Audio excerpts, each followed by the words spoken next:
Today we're going to talk about some of the biggest mistakes that I think people make when it comes to real estate investing and flipping houses. So definitely check out this video because we got some action-packed information for you.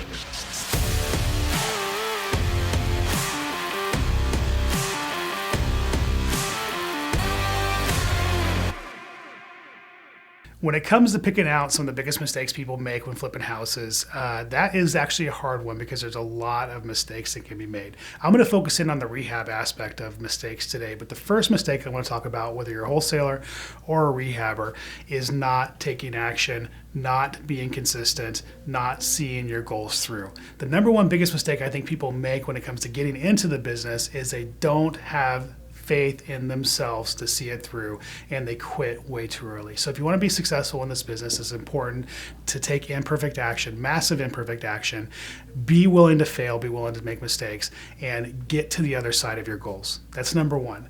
Okay, when it comes to actually rehabbing properties, I would say that some of the biggest mistakes that people make is not knowing their numbers, not knowing what the proper ARV for the property is. ARV is an after repair value. So what is an after repair value? That is what the property is going to be worth when it's finished, when it's done, when it's in its pristine, perfect quality, right? After you bought the property and rehabbed it and you're putting it on the market, what is that worth? That's your ARV. So people either don't know that number, they're taking the advice of somebody who's getting paid for them to buy the property and maybe they're giving them wrong information, or they simply are just not doing their homework. They're not doing their homework properly.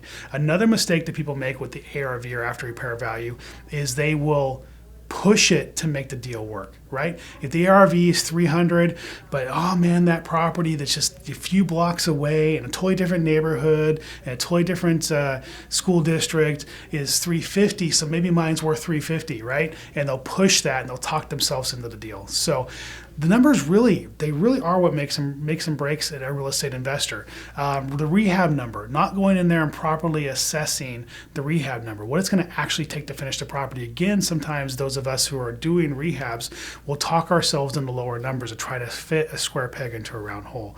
The purchase number, what it should be.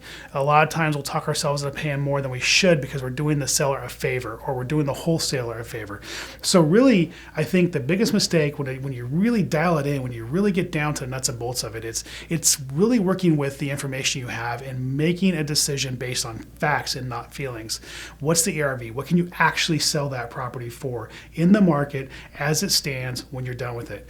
What is it going to take you for real to get that property done right, without cutting corners and without doing something really cheap that's going to look tacky? And then negotiating properly and getting that property at a number that you can sell it at or you can buy it at, right? That's going to make sense for the project so that you can sell it for a profit.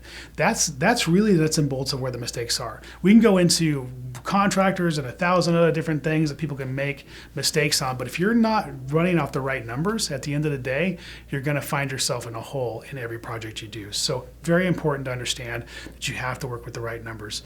And again, I said a minute ago, it's about fact and not feeling. A lot of times we will want to make a deal work, and I'm going to tell you that the most money I've made, the biggest reason why I'm successful in this business is because of all the things that I say no to.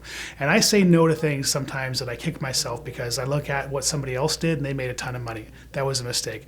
But I'm telling you, that's a less costly mistake than the times that I said no to deals. Someone else has bought it and they've lost a ton of money.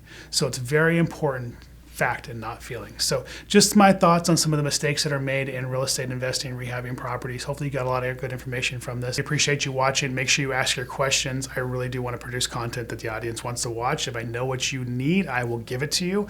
So make sure you're helping me help you.